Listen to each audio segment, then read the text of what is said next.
Élian, un petit village du sud Finistère, en Bretagne. Pour les 70 vaches laitières de la famille Le Floch, c'est l'heure de la traite. On y va. Frédéric, le propriétaire, les mène jusqu'à l'étable. Mais il ne travaillera pas seul. On est parti, Roger. Maman a gagné. Chez les Le Floch, la traite se fait en famille. Roger, 4 ans, le petit dernier, a son propre bleu de travail. Hop.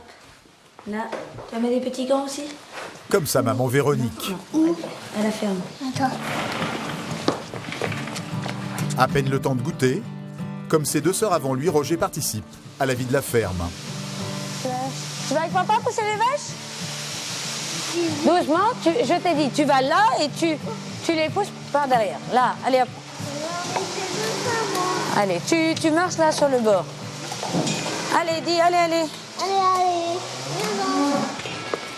Les bêtes sont indisciplinées et pèsent près d'une demi-tonne.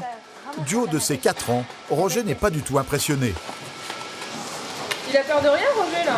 Oh, une fois, il s'est même pris le pied là-dedans avec le racleur qui lui venait dessus.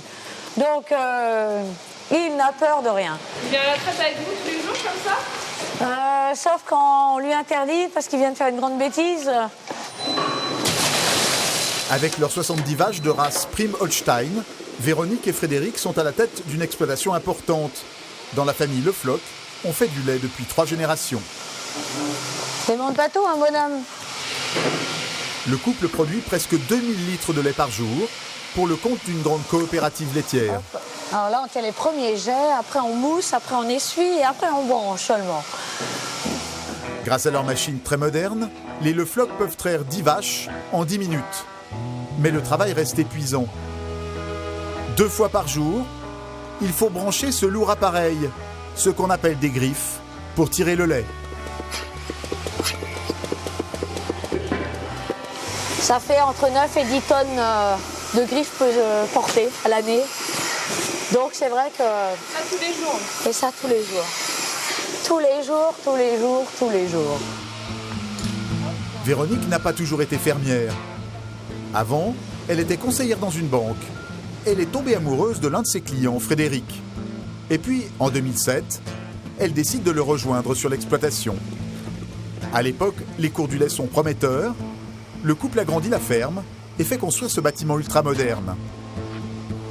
Des logettes pour les animaux sans paille, le nettoyage automatique des vaches et une treilleuse ultra performante. Au total, 600 000 € d'investissement.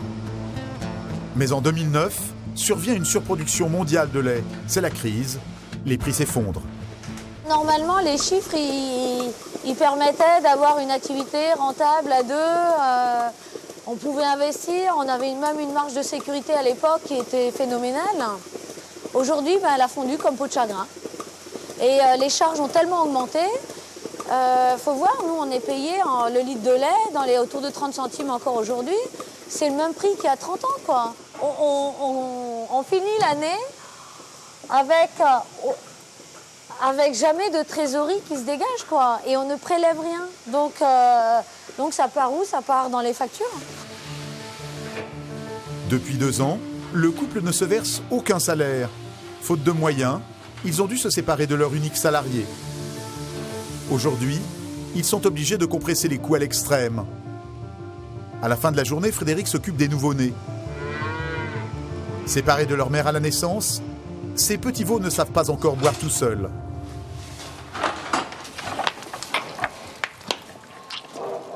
L'éleveur est inquiet. Un des veaux nés le matin même a de la fièvre. Frédéric va lui faire une piqûre. Mais hors de question de faire venir le vétérinaire, cela coûterait trop cher.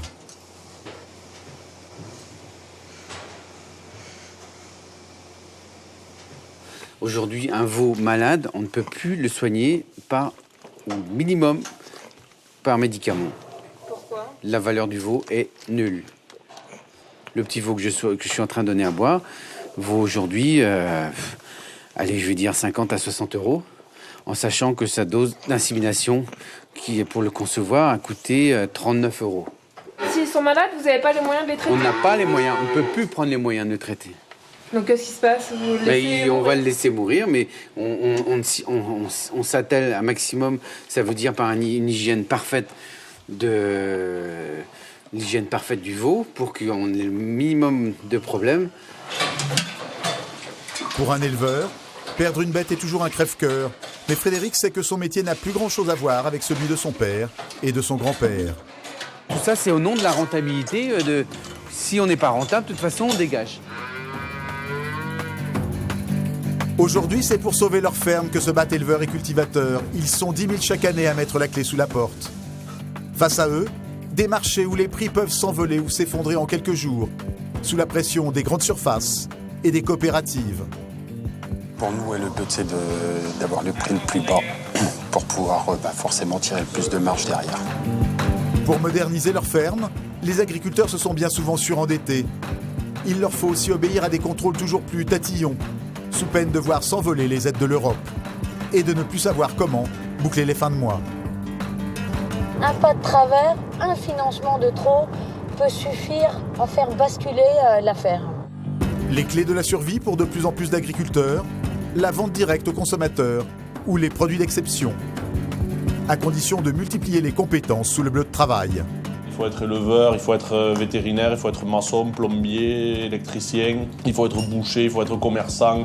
Entre passion et colère, enquête sur les paysans français. Dans la ferme des Le Floch, Véronique retrouve ses enfants tous les jours vers 19h30. Ce soir, c'est Anaëlle, 13 ans, qui est au fourneau. Combien de minutes on met à cuire et à combien de degrés? Les 40. À combien de degrés? 180, c'est bon. Et peut-être ça sera prêt avant. Et t'as salé, t'as poivré? Bah j'ai salé et après... Et maintenant tu mets du beurre. Attends, maintenant tu mets du beurre, un peu plus de fromage et du beurre. Au menu, des lasagnes au bœuf de la ferme. La famille n'achète jamais de viande, elle élève un petit cheptel de race limousine, en plus de ses vaches laitières. Elle est très responsable, Anaëlle. Tous les ados sont pas comme ça. Bah, des fois, elle nous le reproche, elle sait le dire aussi, quoi. C'est... elle a vraiment sa petite crise.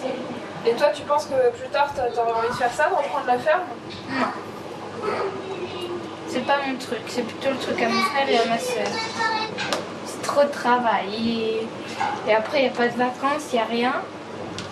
J'ai demandé une année qu'on aille au ski, mais on ne pouvait pas parce que déjà, il n'y a pas les moyens et il n'y a pas le temps. Du coup, on ne peut pas aller. Difficile de couper avec le travail lorsque l'on habite sur place. Après sa journée dans les hangars, Véronique doit encore gérer la comptabilité et les commandes avec son fournisseur de grains pour les animaux. On va réussir à se... Ouais. Non, c'est pas simple. 3, 6, 18, 3, 9, 10, ça fait 11 tonnes pour un mois. Autrement, Véronique doit ajuster l'alimentation de ses vaches au jour le jour. On refera le tour et puis on verra quand on commence le maïs-grain. Bon, c'est super. Je te remercie. À bientôt. Salut, bonne soirée. Vous déconnectez jamais, en fait. On est obligé d'avoir tout le temps la tête au travail. Et c'est ça qui fait que je pense qu'on est fatigué, en fait. Il nous faudrait des vacances et une bonne coupure. C'était quand vos dernières vacances en famille? Alors en famille, c'était tous les deux. Ça veut dire que les enfants n'étaient pas nés. C'était pour notre voyage de noces. Donc ça remonte à près de 15 ans. Donc, Et depuis rien? Depuis rien. Donc vacances à la ferme. Hein? T'as pas faim? Il est 21h, la famille se met enfin à table. C'est bon? Mais le chiot, il n'a pas le droit d'être sur la... Allez, fous-le par terre. Les enfants dînent souvent sans Frédéric, qui est encore à l'étable. Merci. Et bien normalement, il devrait plus trop tarder, hein. Sauf un imprévu ou un vélage ou quelque chose. Dans quel cas, je mangerai avant qu'il arrive. Ça arrive même souvent, mais je pense qu'il se remet beaucoup en question. Il me dit souvent, je regrette de t'avoir emmené dans ce métier, de m'avoir... je regrette que tu m'aies suivi, alors que... Ben non, c'est un projet de famille et puis tout le monde l'accepte comme ça, non? Ouais. À quel âge tu vas aider papa? Quand t'auras 10 ans? Tu feras peut-être pas ça, hein, Roger? Tu feras des maths, toi? Non. Non, tu ferais quoi? Faire les vaches? Ouais. Hein? Et faire les pailles. Et faire la paille. Bon, fille, la journée. Ça y est, t'as vu, papa il a fini. On va faire place à papa? T'as fini de manger toi? Parce que papa va manger, tu remanges avec lui? Non, bon, alors c'est bien. T'as fini? La journée était longue. Il est quoi, les 21h15? On va redémarrer à 7h15. Je sais pas si c'est juste ou pas tout ça, mais je me pose de plus en plus de questions en m'approchant de la cinquantaine. Est-ce que ça vaut la peine de continuer à fabriquer de la marchandise pour des gens qui ne nous la payent pas? Aucun industriel ne continuera à travailler dans ces conditions-là. Bon, c'est Anaël qui a fait. Hein. Merci.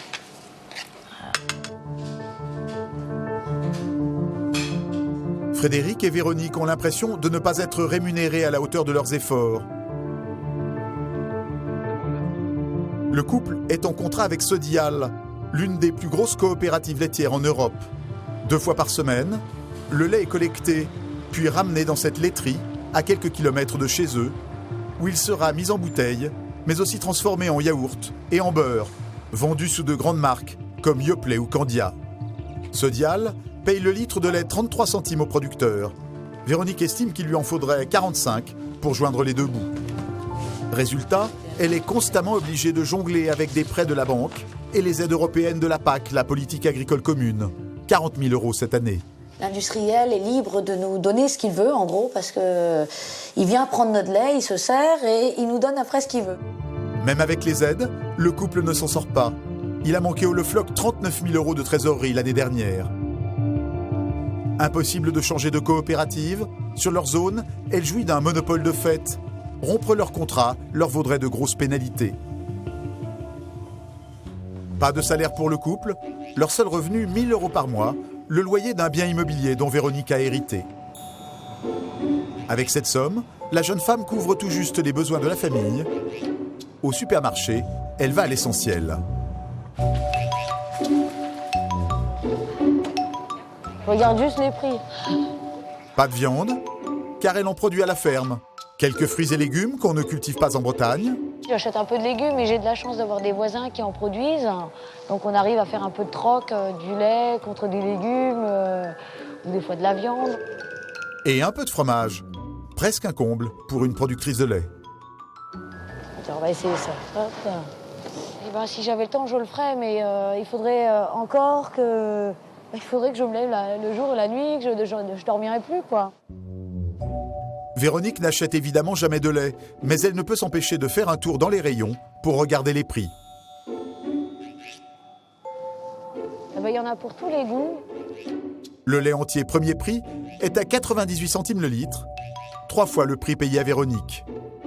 De quoi alimenter les frustrations.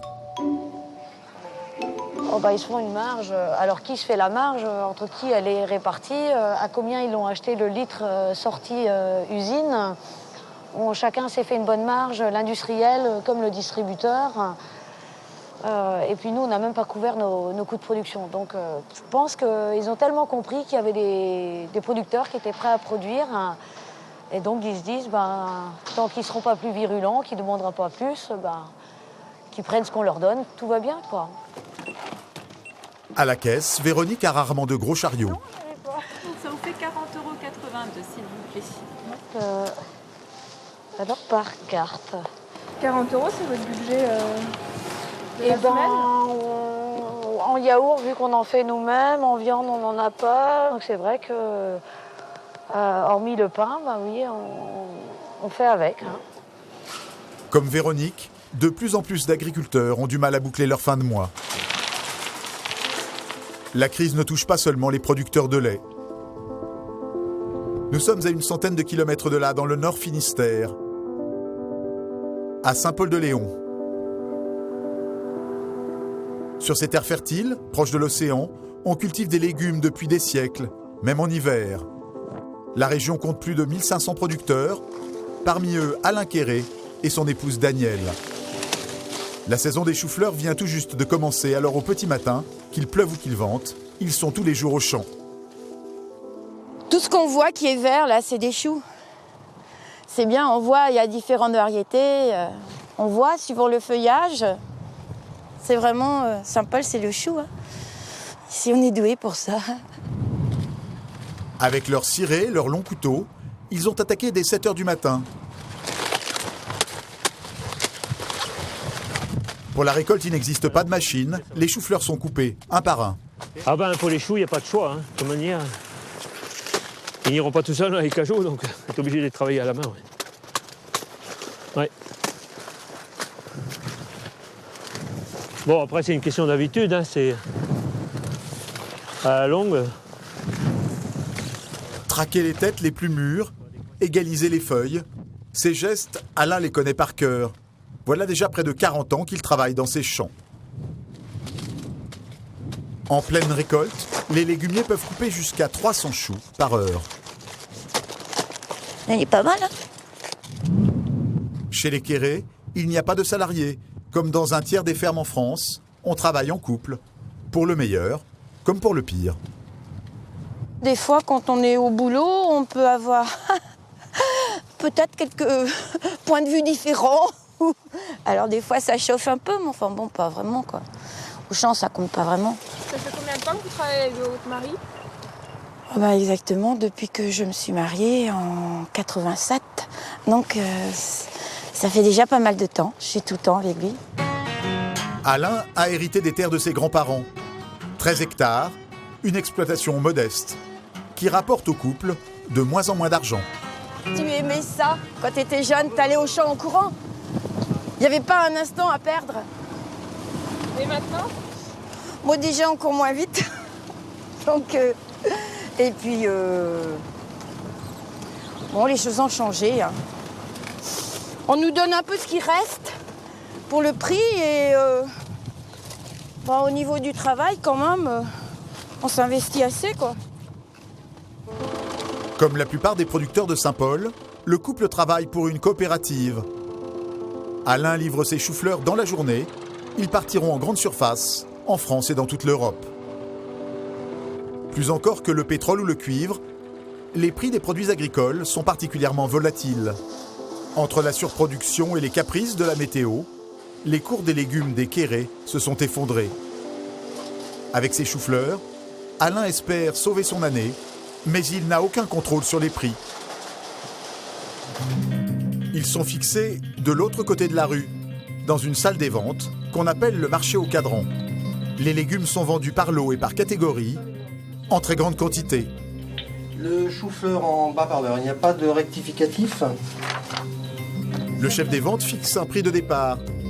Dans la salle, des acheteurs venus de la France entière pour le compte de la grande distribution. Parmi eux, Arnaud Morvan. Aujourd'hui, ce négociant doit fournir des grandes surfaces allemandes et italiennes. Pour nous, le but, c'est d'avoir le prix le plus bas pour pouvoir forcément tirer le plus de marge derrière. Les enchères sont dégressives, le prix baisse jusqu'à ce qu'un acheteur appuie sur ce bouton pour prendre le lot. Pour faire la meilleure affaire, les acheteurs attendent jusqu'au dernier moment, quitte parfois à se faire surprendre. Sur un lot, Arnaud le négociant a été un peu trop gourmand. Mon concurrent là-bas m'a bloqué le lot avant moi. Il a été plus vif pour donner l'impulsion sur le bouton. C'est la guerre. Ouais. Et donc, comme il y a très peu de quantité, c'est le premier qui appuie, qui gagne. D'accord. Et moi, j'ai perdu. Donc du coup, le chou-fleur, il sera au final à quel prix? Un chou-fleur, donc un chou-fleur que moi j'aurais acheté 1,30 € ici au marché. Une fois que tout le monde aura pris ses commissions, on a de grandes chances de le retrouver à 5 € en grande surface. Une fois la vente terminée, les choux-fleurs seront aussitôt expédiés. Direction les hyper et les marchés de gros de toute l'Europe. Avec tous les intermédiaires, les légumes seront vendus 3 voire 4 fois plus cher, alors qu'ils n'ont subi aucune transformation. Dans les grandes villes, on retrouvera les choux-fleurs à près de 5 €. Et même dans le supermarché d'à côté, ils sont à 2,99 €, 2 fois plus cher que chez les producteurs. Un mois plus tard, les choux-fleurs des Quéré se sont finalement mieux vendus qu'ils ne l'avaient espéré. Ce soir-là, il est 20 h, Alain et Daniel sont encore au travail. Ils trient des oignons qu'ils doivent livrer dans la semaine. Ah, ça turbine. Et si on a un petit moment de libre, tac, aux oignons. Tac, c'est les oignons. Pour vendre leurs oignons un peu plus chers, les légumiers les vendent avec une appellation contrôlée et les tressent à la manière traditionnelle bretonne. Alain et Daniel espèrent que ces oignons ne finiront pas comme leurs échalotes, qu'ils ne parviennent pas à vendre et qui s'entassent dans ces grandes caisses en bois depuis 6 mois. Là, l'autre côté, là aussi, puis de l'autre côté, ici dans notre hangar, il y a à peu près 55 ou 60 palox, quoi. Ces 20 tonnes d'échalotes, ramassées à la main, leur restent sur les bras. En surproduction cette année, le marché s'est littéralement effondré. Alors que les prix des échalotes dans les rayons restent élevés, 3,96 € le kilo ici par exemple, le prix payé aux producteurs est dérisoire, 60 fois moins cher. Ça, c'est 6 centimes le kilo. Là, vous n'avez rien gagné sur ça. Ah non, pour l'instant, on n'a pas vendu une seule, donc c'est clair. Hein. Mais là, 6 centimes, non. Pouf. Ça et la poubelle, 6 centimes et la poubelle, c'est pareil, quoi. Ouais, c'est-à-dire que... Quand tu auras passé, s'il faut les envoyer à la poubelle, le temps de charger même les palox, le temps que tu vas passer à charger les palox, ben, c'est pareil. Ça vaut rien, quoi. Alain et Daniel en sont réduits à attendre que les prix du marché remontent ou à jeter toutes leurs échalotes. À 4 ans de la retraite, ils le vivent comme un drame. Les légumes, pourtant, ça peut se vendre, et même très bien. Pour tirer leur épingle du jeu, certains privilégient les circuits de vente sans intermédiaire. C'est le choix qu'a fait Olivier Durand, 35 ans. En 2010, il s'est lancé dans le maraîchage, dans la région de Nantes. Depuis, il bichonne ses légumes chaque matin. Dans son potager, des radis, des épinards, des blettes de couleur, des choux asiatiques, 300 variétés de légumes bio multicolores qu'il faut cueillir à point. Hop, super, c'est joue. Faut goûter, vraiment on goûte beaucoup avant de récolter pour justement juger, parce que là le risque c'est que ça peut être fibreux. On voit qu'il y a quelques fibres mais c'est rien, en réalité elles se font facilement et en bouche on les sent même pas. Donc on sait que c'est bon. Olivier était ingénieur agronome. Comme 13 000 jeunes chaque année, il s'est reconverti dans l'agriculture, mais avec une idée bien à lui, cultiver des légumes rares et exotiques. L'inspiration lui est venue lors d'un voyage d'études au Japon. Là on est sur un chou qu'on appelle Joy Choy. Je travaille avec un semencier japonais et comme j'ai été en Asie, j'étais familiarisé avec les types de choux asiatiques et du coup j'achète des variétés de choux pour tester et voir un peu ce qu'on peut en faire et comment les adapter, on va dire, au marché, à mon marché, quoi. Tel un artiste du légume, Olivier prépare sa palette avec beaucoup d'attention, comme un tableau gourmand. À l'opposé des fermes géantes, son secret, c'est de n'exploiter qu'un demi-hectare et de le cultiver au maximum à la main pour limiter les charges. Lorsqu'il a commencé, personne n'y croyait. Quand je disais que je commençais sur un demi-hectare, les gens faisaient des gros yeux en me disant un demi-hectare c'est trop petit, quoi. Qu'est-ce que tu vas faire? Tu peux pas vivre avec un demi-hectare, c'est trop difficile, quoi. Il était hors de question d'investir, c'était de l'argent que j'avais pas. Donc j'aimais mieux rester sur ce demi-hectare, bien l'optimiser, voir si c'était viable, voilà. Aujourd'hui, Olivier ne roule pas sur l'or, mais il arrive à se verser un SMIC et il n'a aucune dette à la banque, chose rare dans l'agriculture. D'accord. Ok, je vais ouvrir la voiture. Cette année, il a même pu embaucher une salariée, une ancienne vendeuse de bijoux. Sa principale difficulté a été de trouver des terres agricoles, pas facile de s'installer quand on n'est pas du milieu. Le jeune homme a convaincu un agriculteur à la retraite de lui louer une parcelle pour quelques centaines d'euros par mois. L'ancien maraîcher vient parfois lui donner un coup de main. Les topinambours. Il a bien plu, hein. C'était sec avant. Ah, c'est long qu'on est. Bah oui, mais c'était sec, hein, sortie d'hiver. Aujourd'hui, il ramasse des hélianthus, une variété de topinambour. Entre les deux hommes, c'est le choc des cultures. Ça, par exemple, je connaissais pas ça. Il y a sûrement des gens qui en mangent et qui essaient de rechercher. Pas mais, bah non. C'est pas un produit qu'on voit beaucoup, ça. 10 ans, non? On apprend toute sa vie. Olivier ne touche aucune aide européenne. Pour bien vivre de sa production et ne pas dépendre de la grande distribution, il a tout misé sur la vente directe. Mis à part ce petit panneau en bordure de son champ, le maraîcher ne fait pas de publicité et son local de vente est plutôt rustique. 9h34. Bonjour, messieurs, dames. Alors, pour le panier cette semaine, on a ça pour vous. Très bien. Vous avez des épinards, on va avoir un peu de mâche, des cardes, Parfait. et puis du radis daikon. Super. Regardez cette petite botte. C'est tout frais, ça vient d'être arraché. Ça, vous n'avez quand même pas ça au marché, pas avec cette même fraîcheur. Une quarantaine de clients viennent s'approvisionner chez lui chaque semaine. Olivier vend toute sa production en moins de 2 heures. Alors voilà, et ça vous fait un total de 7 €. 7 €, à peine plus cher qu'en grande surface. Mais ici, tout va dans la poche du maraîcher. Merci. À bientôt. Au revoir, Marito. Olivier a également trouvé un autre débouché. Il s'est fait une clientèle de grands chefs de cuisine. Ce matin, il doit préparer des paniers pour un restaurant réputé de la région. Il faut que ce soit joli. Il faut que quand il ouvre, il soit heureux d'ouvrir, de découvrir. Que ce soit un enfant qui ouvre son petit cadeau de la semaine. Le père d'Olivier, Guy, est un chef de cuisine à la retraite. Aujourd'hui, il est fier du succès de son fils, même si de son temps, dit-il, on faisait peu de cas des légumes. À cette époque-là, le produit, c'était le turbo de 8 kg, le saumon de Loire de 10 kg, et le légume, c'était l'accompagnateur, quoi. Moi, je veux dire, c'était pas la star, quoi. Maintenant, le légume, c'est la star d'une assiette, mais avant, c'était le rajout, quoi. Les deux hommes se rendent à Noirmoutier pour livrer leurs légumes dans un restaurant 2 étoiles, spécialisé dans les poissons. Pose là, c'est lourd. Oh, arrête. Non, c'est que du légume. Ça va, Alex? Ça va bien. Le chef, Alexandre Couillon, est un client fidèle. Bon alors, il est temps, hein. Il passe commande chaque semaine et c'est lui qui s'adapte en fonction de la saison et des choix d'Olivier. Le but aujourd'hui, c'était de commencer avec le poisson, de dire qu'est-ce que la mer va nous offrir. Et depuis la rencontre avec Olivier, c'est aujourd'hui qu'est-ce que tu vas pouvoir nous offrir, qu'est-ce que la terre aujourd'hui va te donner. Je ne peux pas lui dire, alors en fin de compte c'est un peu la surprise, je lui dis simplement il me faut 3 colis. 3 colis, 100 €. C'est le tarif habituel. Je ne vais pas lui demander, il me faut 15 carottes comme ça. Voilà. Et dans l'eau, il y en a des comme ça, on est tous différents. Et les légumes c'est pareil, ils sont différents et on fait avec, on travaille avec. Le chef les cuisine très simplement. Son but, conserver au maximum le goût des légumes d'Olivier.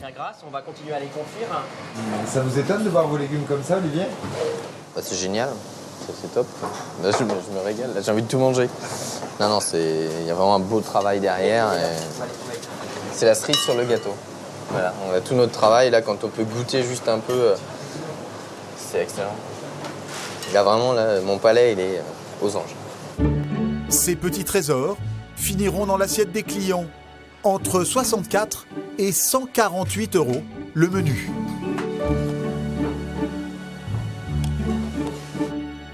Il y a aussi des jeunes agriculteurs qui reprennent la ferme de leur famille.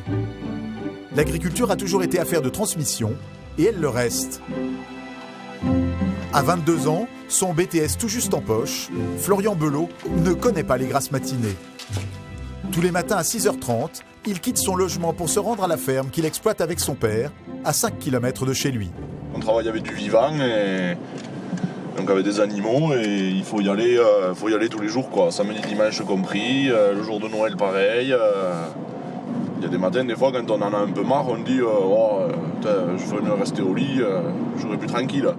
Mais bon, après, quand ça nous plaît, et puis après, voilà, on se dit toujours non, il faut y aller parce qu'il y a les vaches qui nous attendent et elles y sont pour rien, elles, quoi, donc il faut y aller. Pour reprendre l'exploitation familiale dans le Tarn, le jeune homme a dû s'endetter. Il a déjà 150 000 € d'emprunts à rembourser. Son cheptel, 200 vaches, des blondes d'Aquitaine, qu'il élève pour la viande. Ah, mais bien lever les maintenant. Ce matin, une vache vient de mettre bas. Il est vivant au moins. Florian et son père, Jean-Louis, ne s'y attendaient pas. Ils n'ont pas appelé le vétérinaire. La vache a donné naissance toute seule, dans la nuit. Ah, il est là. Ouh, mais il est déjà levé et tout. Groseille. Le petit est en bonne santé. environ 80 veaux naissent chaque hiver chez Florian. Hop, allez bébé, reste là. Ouais, enfin là, il est tout frais. Celui-là, il n'y a pas plus frais. C'est mal. Jean-Louis le père n'est pas rassuré. Ça m'en fout un peu plus. Non, mais elle va le trouver. Laisse-la faire, elle va le trouver. La vache est une jeune génisse, c'est son premier veau et elle est un peu perdue. Là, regarde, elle le voit très bien. Hein.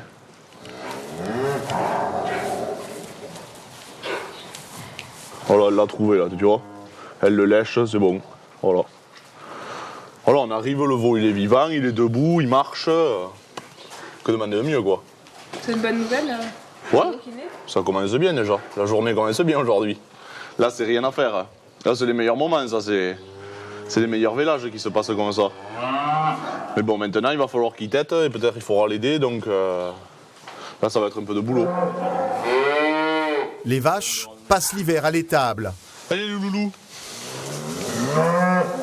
Doucement. Les veaux sont nourris par leur mère les 6 premiers mois. Chaque matin, ils vont les rejoindre pour la tétée. Au moment des retrouvailles, c'est souvent la pagaille. Et où? Là, il y a des voleurs, quoi. Là aussi. Lui, c'est pas sa mère. Il en profite de téter aux autres. Celle-là aussi. C'est la Byzance, la vache. Chez les Belots, on est éleveur de père en fils. Ouais. Là, ça bouge pas. Hein.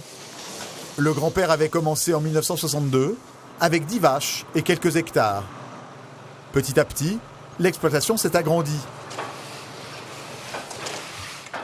À 87 ans, Robert le patriarche donne encore volontiers un coup de main à la ferme. C'est un peu mon travail tous les matins.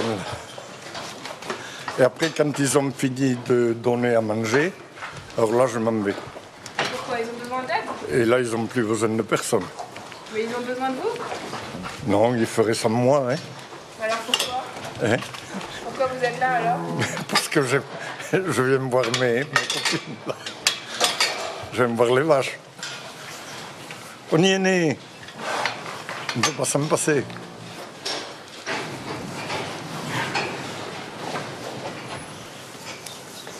Bien. Et oui, c'est moi. Pour Florian, l'apprentissage s'est fait en douceur. Il a pas trop fait le monstre, on dirait. Allez. Reprendre la ferme a toujours été une évidence. Je me souviens très bien que je m'asseyais sur une petite balle et je regardais mon père et mon grand-père travailler, quoi. Et déjà, à mon âge, je faisais mon petit travail, quoi. Je poussais un peu de foin au veau, enfin voilà, je m'occupais. J'ai toujours baigné là-dedans, ça m'a toujours plu. Si ça ne m'avait pas plu, j'aurais pu faire autre chose. Hein. J'aurais pas été la tare de la famille. Hein. Les Belots sont des fortes têtes. Ils ont toujours refusé de travailler avec la grande distribution. Pour négocier le prix de leurs animaux et mieux les vendre, ils privilégient eux aussi la vente directe à des particuliers ou des bouchers. Ce matin, un boucher de la région, Philippe Grill, vient faire son marché. Ça va? Sylvain, mon frère, et la partie. Ok. Cette fois, on va pouvoir les approcher, les toucher. Oui, d'habitude. Il y en a une. Pas toujours aussi. Il y en a une, on ne la touchera pas, je pense pas. C'est un rendez-vous important pour Florian. Ce boucher est son plus gros acheteur. Et c'est la première fois qu'il le reçoit sans son père. Ouais, là, on va être au chaud. Ah, c'est mieux. Allez-y. Voilà. Oui, celle-là, elle part sur le bon pas, celle-là. Oui. Oui, je disais, celle-là, quand elle a un veau, celle-là, c'est un tigre. Hein. À la fin de leur vie, Florian augmente la ration quotidienne de ses vaches pour qu'elles fassent du muscle. Le boucher scrute particulièrement les parties nobles, le rhum steak ou le faux filet. Alors, en fait, ce qui nous intéresse, nous, surtout, c'est le dos, là. Vous voyez, bien plat, bien bombé. Ah oui, les fesses, regardez. Ça, de dos, là, comme ça, on la voit bien. Là, elle est bien placée pour la vendre, voilà. Voilà. Et après, ça, c'est le cuir, là, plus il est fin, mais mieux il est. Voilà. Mais après, ici, il manque la boule de graisse, ici, là. Il en manque. Il en manque beaucoup, là. Il en manque. Ouais. Ah, il faudra que ce soit comme ça, là. Voilà. Allez, on va voir les autres. Hein. Allez, on va voir les autres. Ça, voilà. Ah oui, pas du tout. Voilà. Cette vache ne partira pas tout de suite à l'abattoir. Florian emmène le boucher voir d'autres bêtes plus avancées. Elle est brave, bien biscotte. Et je fais presque 2 mètres. Hein. Ah, louloune. Hein. Et après, là, on voit le dos, là. Ouais. Là, il arrive, là. Bon, celle-là, après, elle aura moins de culottes que l'autre. Hein. Les négociations commencent dès l'étable. Florian se veut dur en affaires. Bon, et en termes de prix, ça donne quoi, ça? Ça bouge pas, quoi. Ça bouge pas? Bon. Ah non. Chaque fois que je viens, Ah non, non, ça non. bouge pas ou ça augmente. Ah Je non. comprends pas, moi. Non, non, non, non, non, non, on n'augmente Ouais. pas, mais on bouge pas, quoi. On va faire un petit effort, là. Ah non, non. Non Non, non, non, non. Non, non, là, on peut pas. On discute en francs. On a combien 55 francs, là, jusqu'à présent. 35 francs, je veux dire. Ah, oui, parce que là, j'allais signer, là. Oui, 35, quoi, voilà. Pas moyen de... C'est C'est la tradition, et puis c'est plus précis. c'est la plus négociation. précis, ouais, voilà. Parce que bon, des fois, ça se négocie à 5 centimes de francs. Ouais. Donc, si on transforme ça en euros, C'est que dalle. c'est que là, donc voilà, c'est une tradition. Mais sur 600 kilos, ça fait un peu. 5,33 € le kilo de viande une fois abattu. C'est 2 € de plus que ce que proposerait la grande distribution. Elles sont stressées, hein. Et donc là, du coup, vous allez en prendre combien? Eh bien, toutes. Pas toutes en même temps, mais ça fait... les unes après les autres, quand elles seront prêtes au fur et à mesure. Hein, qu'elles seront prêtes, mais je crois que le premier lot déjà partira en premier. Puisque, Ouais. Voilà, comme je lui prends toutes, bon, 34, ça devrait passer peut-être. Oui. Ouais. Bien sûr. 35, 50. La transaction se conclut au prix demandé par Florian. Le boucher s'engage sur 40 bêtes. Florian assure son chiffre d'affaires pour plusieurs mois. Fini. C'est vendu. En plus, on va pas payer le notaire en plus. Hein. Oui. C'est un engagement oral. Voilà. Pas de contrat, c'est la poignée de main qui scelle les affaires. Au revoir. À la prochaine. Merci beaucoup. À la prochaine. Au revoir. Merci. Au revoir. Au Allez. revoir. Et à la prochaine. À la prochaine. Et... C'est comme on a dit. Comme on a dit. Les vaches de Florian termineront leur carrière à une centaine de kilomètres de là, en bordure du Tarn, à Albi. Inutile de chercher en centre-ville, Philippe Grill a installé sa boucherie en pleine zone industrielle.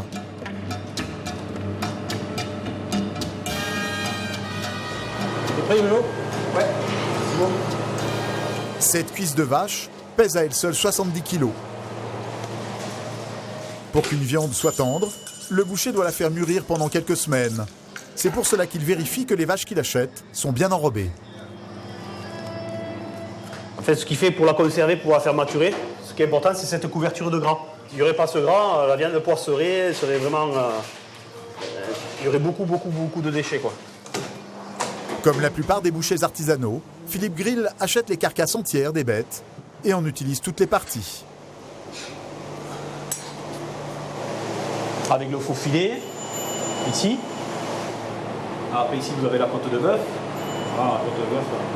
Les persillés, hein, les petits pains blancs partout. C'est acquis, messieurs, dames. Sa boucherie ne désemplit pas. L'artisan a même gagné un prix l'année dernière. On a dit pour 4 personnes. Hein. Voilà. C'est avec ça, tu te régales pas avec ça. Mais... Sa viande est plus chère que dans les hypermarchés de la ville, mais les clients apprécient sa traçabilité. Moi, je recherche la viande de proximité. Voilà, quelqu'un qui vend de la viande du coin. 36,16, s'il vous plaît. Merci. Les steaks se vendent bien chez le boucher. L'exploitation de Florian, elle, reste fragile. Comme beaucoup d'agriculteurs, sa survie dépend des aides de la PAC, 45 000 € chaque année. Dans l'agriculture, il faut sans arrêt investir pour obéir aux directives européennes. Déjà endetté, Florian va devoir remettre la main à la poche. Bruxelles impose une nouvelle norme pour ne pas polluer les eaux. L'éleveur va devoir construire un bâtiment pour entreposer son fumier et l'addition va être salée. Donc j'ai acheté des stomos, enfin des murs en béton, quoi. Et on va faire une grosse fumière. Donc là, il y a pour faire environ 400 mètres carrés de fumière, pour stocker le fumier des vaches pendant plus de 6 mois. Moi, ça va me coûter 100 000 €. Voilà. Et t'as les moyens? Il va falloir les trouver. Donc ça veut dire... Là, on ne nous demande pas, la directive européenne, elle ne nous demande pas si on a le moyen ou pas le moyen. Elle nous dit aujourd'hui, il vous faut faire ça. S'il ne respecte pas cette directive, Florian risque de se voir supprimer ses aides de la PAC. En ce moment, il a un autre problème. Pour arroser ses parcelles en été, il comptait beaucoup sur un projet de barrage qui devait réguler le cours de cette petite rivière dans la zone forestière de Sivens. Mais ce chantier est au point mort. Toute la France a vu ces images, des jeunes militants écologistes qui affrontent les gendarmes. Contre le barrage de Sivens, ils ont créé ce qu'ils nomment une zone à défendre, une ZAD. et ils se font appeler les zadistes. Depuis la mort de l'un des manifestants, Rémi Fraisse, en novembre dernier, le barrage est devenu une affaire d'État. Autour du chantier, les opposants ont dressé des barricades pour empêcher la poursuite des travaux.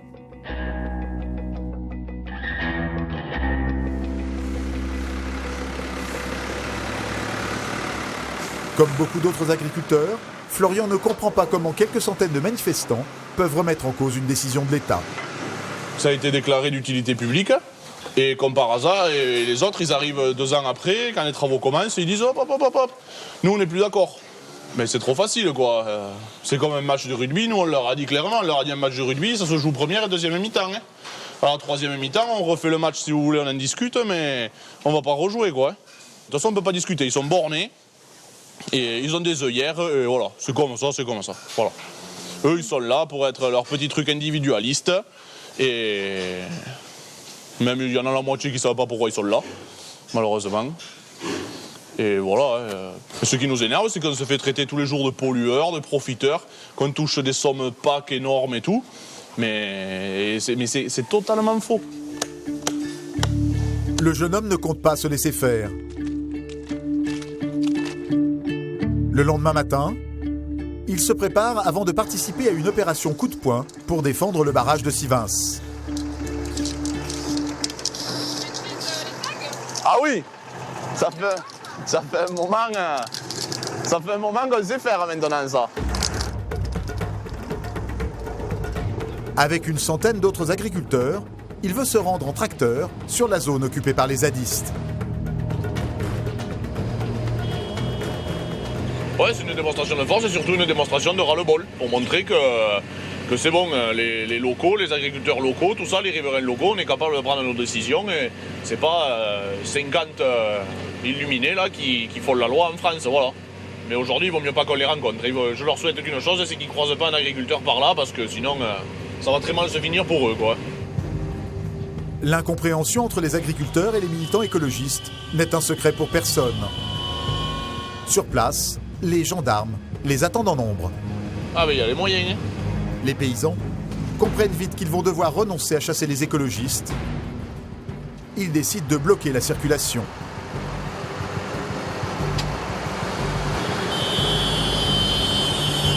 Les pro-barrages sont déterminés, mais les forces de l'ordre sont sur leur garde et intraitables. C'est tout ce qu'on demande, appliquer la loi. Il y a un barrage, il doit se faire. Comme si vous nous arrêtez sur la route, on va s'arrêter. On est des braves gens. Moi, les consignes sont très claires. Je vous dis, je veux dire en toute sympathie, je ne peux pas vous laisser rentrer sur le site. C'est très clair. On va passer à travers moi, alors. Ouais. Allez chercher un tronçonneuse, on attaque. Un tronçonneuse. Les leaders du mouvement vont se livrer à un baroud d'honneur. Ils coupent à travers bois. Il faut aller vers là, comme ça. Et se faufilent en direction de la fameuse zone à défendre. En chemin, des traces de l'occupation des opposants. Ça, c'est les zadistes. Et après, ça se dit écolo. Bravo. Les gendarmes ne les lâchent pas. Venez. Vous reculez. Et le face-à-face tourne court. On va vous arrêter plus loin. Redescendez gentiment. Poussez à gauche, les gars. Allez, faites attention. C'est parti. Bon, on a fait les progressions sur la carte. Florian doit renoncer. Il n'aura même pas aperçu les fameux zadistes. Toujours pareil, ils nous refoulent, quoi, mais bon. Les agriculteurs se contenteront de bloquer la circulation pendant 1 heure.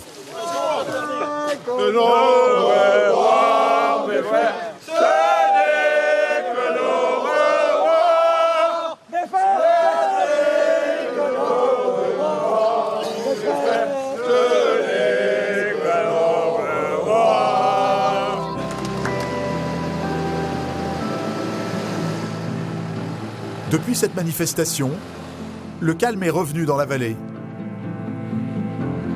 La justice a exigé de déloger les zadistes, mais l'État a également abandonné le projet de barrage dont devait bénéficier Florian.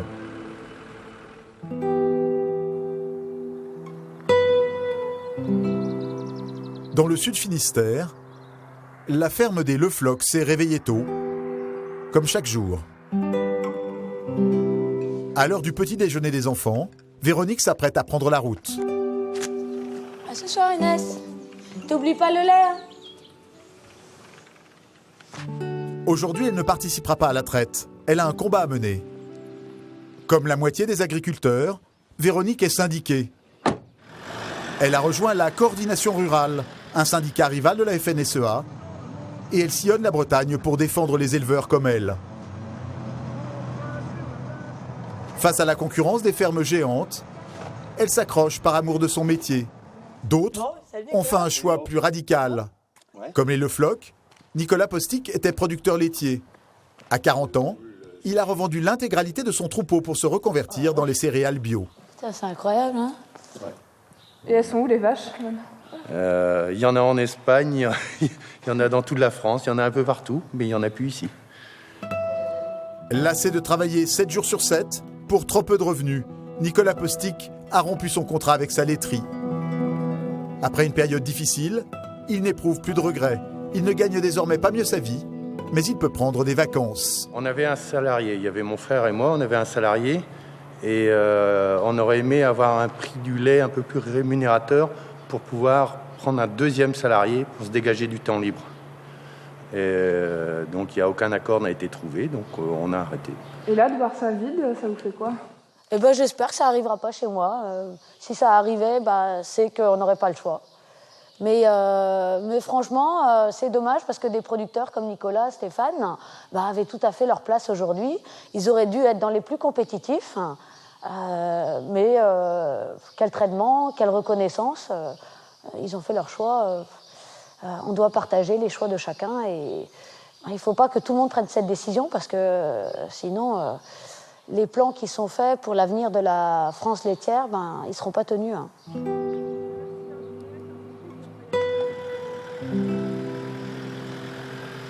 Depuis 2009, année de la grande crise laitière, la France perd 10 000 producteurs de lait par an selon son syndicat.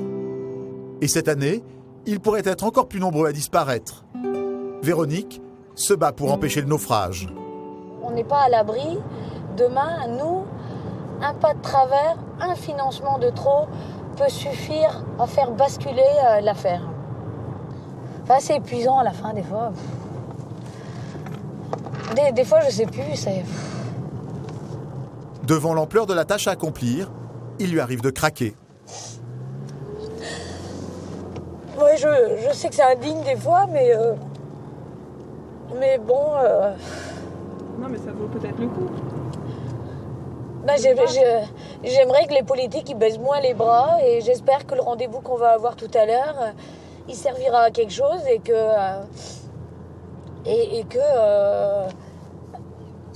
qu'ils comprendront. Véronique a rendez-vous avec une députée socialiste du Finistère. À peine le temps de quitter ses habits de fermière, elle veut donner l'alerte à la veille d'une réforme qu'elle juge dramatique. Le 1er avril, l'Europe va supprimer les quotas laitiers qui régulaient le marché. Du coup, plusieurs pays européens se sont lancés dans une course à la production qui risque de faire chuter les prix. Je m'excuse, hein. Pas de soucis, je suis Christine Carmarek, la collaboratrice. Enchantée, Véronique Le Floch. Bonjour, je m'excuse.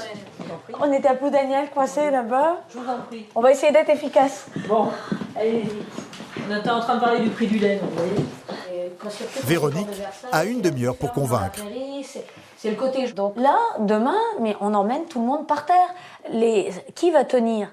Ceux qui ont amorti leurs outils, mais est-ce que vous avez envie d'avoir dans le paysage de l'Esnevin, de Landivisio, ici autour, des fermes fantômes dans quelques années? Et vous l'avez présenté au commissaire européen? Moi, je comprends que les gens soient... aient un sentiment d'abandon et de... Bien qu'on essaye de faire le plus possible, mais c'est aussi aux agriculteurs de s'organiser, quoi. La députée n'a donné aucune garantie. Véronique ressort pourtant de l'entrevue requinquée.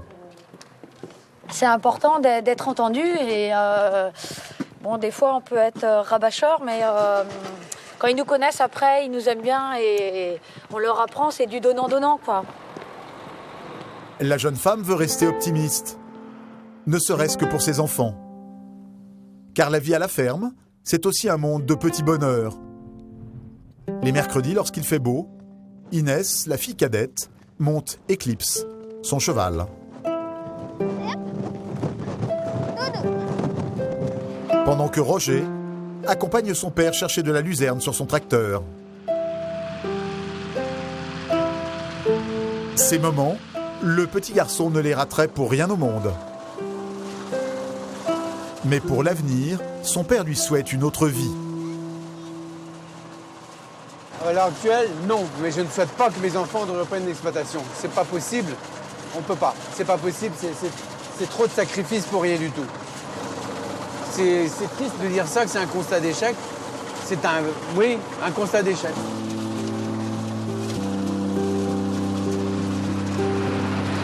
En France, 200 fermes disparaissent chaque semaine.